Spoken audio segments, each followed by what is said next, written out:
وعلى آل محمد كما صليت على إبراهيم وعلى آل إبراهيم إنك حميد مجيد. اللهم بارك على محمد وعلى آل محمد كما باركت على إبراهيم وعلى آل إبراهيم إنك حميد مجيد. حضرت کعب بن عجرہ رضی اللہ تعالی عنہ حضور صلی اللہ علیہ وسلم کا ارشاد نقل فرماتے ہیں کہ ایک مرتبہ نبی کریم صلی اللہ علیہ وسلم نے ارشاد فرمایا، احضر المنبر، منبر کے قریب ہو جاؤ. ہم لوگ قریب ہو گئے. جب آپ صلی اللہ علیہ وسلم نے منبر کے پہلے پوڑی پر قدم رکھا تو فرمایا آمین. جب دوسرے پر قدم رکھا فرمایا آمین. اور جب تیسرے درجے پر قدم رکھا تو فرمایا آمین. جب آپ صلی اللہ علیہ وسلم خطبے سے فارغ ہو کر نیچے اترے تو ہم نے عرض کیا کہ ہم نے آج آپ سے منبر پر چڑھتے ہوئے ایسی بات سنی جو پہلے کبھی نہیں سنی تھی. آپ صلی اللہ علیہ وسلم نے ارشاد فرمایا کہ اس وقت جبرائیل امین آئے تھے میرے پاس.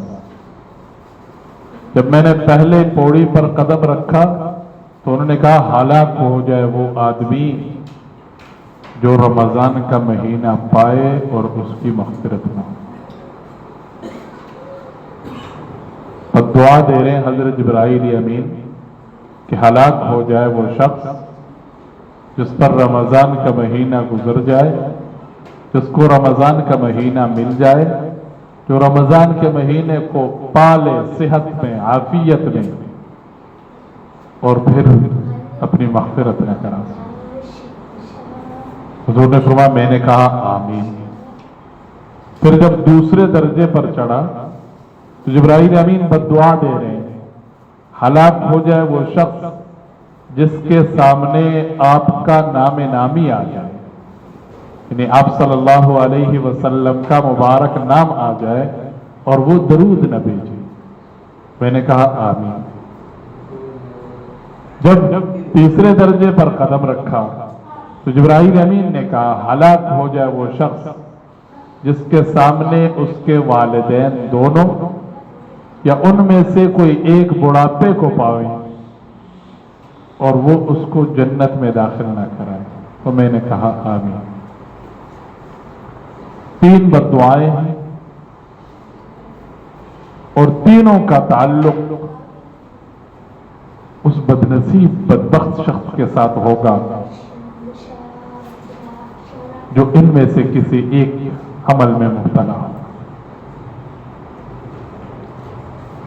جیسے میں نے کل بھی کہا تھا کہ اس حدیث کا ایک ٹکڑا ہے جس کا تعلق رمضان کے ساتھ ہے اور اسی ایک حصے کی وجہ سے حضرت شیخ الحدیث رحمہ اللہ تعالی فضائل رمضان میں اس حدیث کو لائے.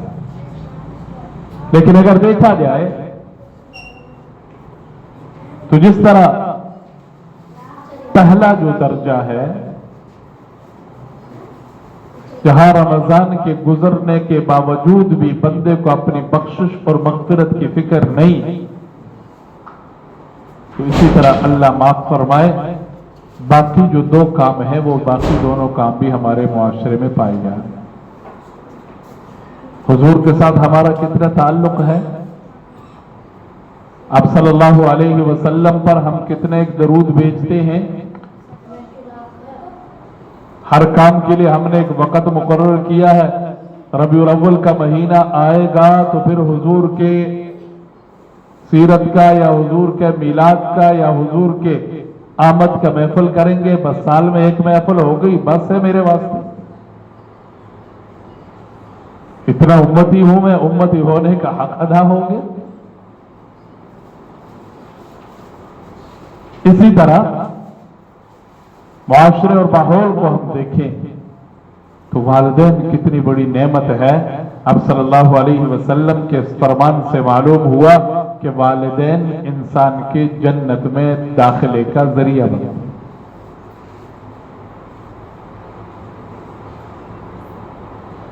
تین کام ہوئے، بندہ خوش نصیب. رمضان میں اللہ سے مانگتا بھی رہا، رمضان کے اس مہینے کا احترام، اس کے عبادات کا اہتمام کرتا رہا، تو یہی رمضان بخشش کا ذریعہ بن جائے گا. حضور صلی اللہ علیہ وسلم کے ساتھ ایسا تعلق بنائے رکھا کہ اللہ کے ذکر کے ساتھ ساتھ حضور صلی اللہ علیہ وسلم پر درود کا بھی اہتمام کرتا ہے بندہ. اپنے تسبیحات میں، اپنے ذکر میں درود کو بھی شامل رکھتا ہے، تو دوسرے بد دعا سے بھی بچ گیا. اور اگر تھوڑا سا غور کریں، اللہ نے ہر عبادت کو دوسرے کے ساتھ جوڑا ہے. میں اکثر نماز کی بات کرتا ہوں.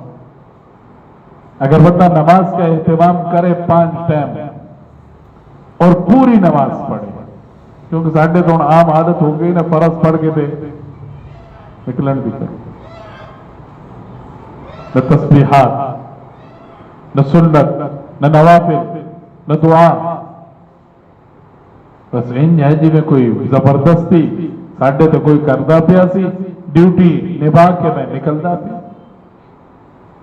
اب جو بندہ نماز پڑھے گا، 2 رکعت کی نماز ہو یا 4 رکعت کی نماز ہو یا 3 رکعت کی نماز ہو، اس کے نماز میں درود شریف آئے گا کہ نہیں آئے گا؟ ضرور آئے گا، اور افضل درود آئے گا.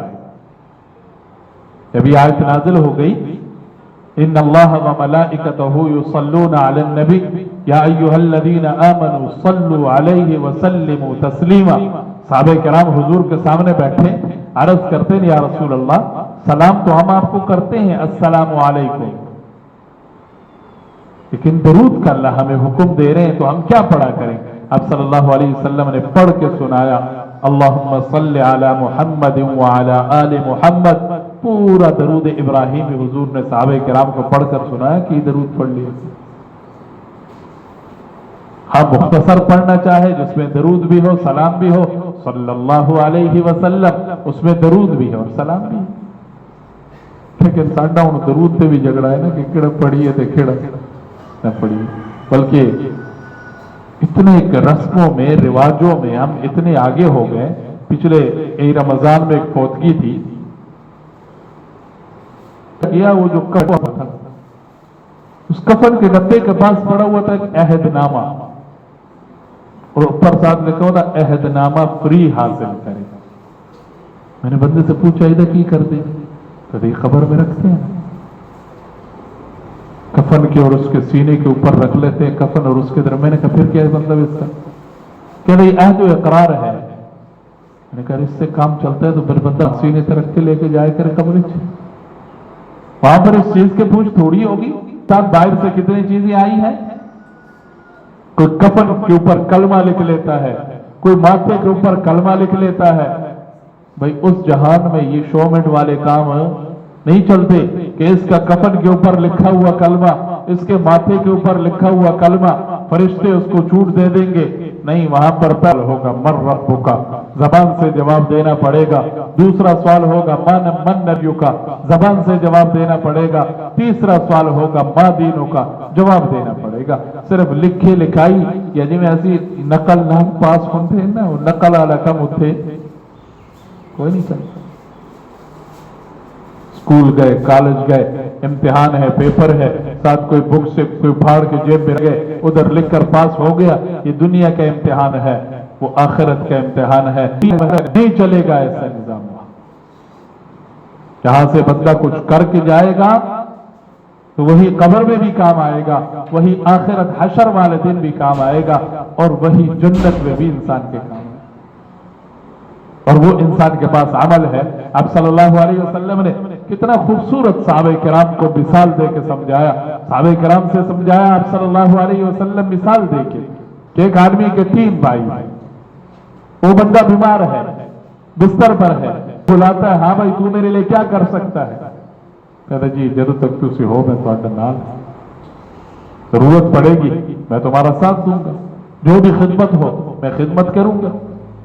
اچھا پھر بس اتنا ہی کروں گا، اس سے آگے تو میں نہیں جانا۔ دوسرے سے پوچھا، دوسرے بھائی سے، اس نے کہا جی میں گرمی سردی میں آپ کے کام آؤں گا، جدھر آپ کو ضرورت پڑے گی آپ کا ساتھ دوں گا، لیکن میں قبر تک ساتھ ہوں گا، اس سے پہلے نہیں۔ پہلے بھائی نے کہا تھا میں مرتے ہی تیرے سے الگ ہو جاؤں گا، دوسرے بھائی نے کہا میں قبر تک تیرے ساتھ جاؤں گا، تجھے دفن کروں گا، تیرے اوپر مٹی ڈال کے پھر میں واپس آ جاؤں گا، میں آگے نہیں جاؤں گا۔ تیسرے بھائی نے کہا میں ساتھ ہوں، یہاں پر بھی، موت کے وقت بھی، قبر میں بھی، آخرت میں بھی، توڑ تک نبھاؤں گا، جنت میں سب آئی اچھا اور بہترین ہے۔ تیسرا جو توڑ تک جائے توڑ تک نبھائے۔ رب صلی اللہ علیہ وسلم کو پتہ ہے پہلے بھائی کون تھا؟ وہ مال تھا انسان، جیسے ہی آنکھ بند ہوگی مال کسی اور کا ہو جائے گا، میرا نہیں رہے گا۔ دوسرا بھائی حقیقی بھائی ہے، وہ روئے گا اور صرف روئے گا بس، خور نہیں کرے گا۔ پچھلے دنوں ایک جگہ اسی فوتگی پر بیان تھا، تو وہاں پر میں نے یہی بھائی بھائی کا دنیا سے چلا جاتا ہے، وہ صرف روتا ہے بس، اپنے غم کا اظہار کرتا ہے، آنسو بہاتا ہے، لوگوں کے ساتھ بیٹھتا ہے، ملنے والوں کے ساتھ ملاقات کرتا ہے، یہ اپنا غم بدل رہا ہے، اپنا دکھ بانٹ رہا ہے، اپنے اندر کا جو بھائی کی جدائی کا صدمہ ہے اس صدمے کو کم کرنے کے لیے آنسو بہاتا ہے۔ یہ سارا کچھ اپنے واسطے کر رہا ہے یا مرن والا اپنے لیے کر رہا ہے، رو رہا ہے اپنے لیے، ملاقاتیں کر رہا ہے اپنے لیے، لوگ اس کو ملنے آ رہے اس کے فائدے کے لیے، اس کے غم کو ہلکا کرنے کے لیے۔ نے کہا بھائی کے لیے ایک صرف غم کا ہونا ضروری نہیں، بھائی کے لیے جب تک میں ہمدردی اس کا غم گسار نہیں بنوں گا اس وقت تک میں بھائی کا حق نہیں ادا کروں۔ اس کا مخاری یہ کہ بھائی میں آ کے نماز پڑھوں، اس کے لیے دعا مانگوں، میں خیرات کر کے اس کے لیے ایصال ثواب کروں، یہ تو میں بھائی کے ساتھ کیا کر رہا ہوں؟ بھائی چارہ نبھا رہا ہوں، اس کے جدائی پر میں غمگین ہوں۔ اور اگر صرف بیٹھا بیٹھا بس ٹھیک ہے، ایک دن گزر گیا، دوسرا دن گزر گیا، بعد دوسرے دن کل کرا لے، تیسرے دن کرا لے، اٹھا لیا سامان، چپ کو اپنا بوری بستر سے جاؤ اپنے اپنے کام سے نکلو۔ اگر 3 دن جو غم تھے جن کو ہم شریعت کی روح سے سوگ کے دن کہتے ہیں، اگر وہ سارے ٹھیک ہے بھائی، قبر کی گدائی میں اور قبر کے اندر رکھنے میں، کفن دینے میں سارا کچھ کر لے گا، اور جیسا میں نے پہلے کہا کہ عہد نامہ بھی لے آ کے رکھا دے گا، کفن پہ کلمہ بھی لکھا لے گا، پتہ نہیں اور کی کچھ ہوتا، ہر علاقے دے اپنے رسم رواج ہے، لیکن وہ بھائی قبر دے اندر ساتھ اتھو بھی واپس ہو جائے۔ تیسرا صلی اللہ علیہ وسلم نے ارشاد فرمایا جو بھائی دنیا وسلم نے ارشاد فرمایا المؤمن یموت بعرق الجبین، مومن بندے کی موت ایسے آسانی سے آتی ہے، اس کے اعمال کی برکت سے اس کی موت ایسی آتی ہے جیسے بندہ یوں پسینہ ماتھے سے یوں گرا لیتا ہے اور موت ہو۔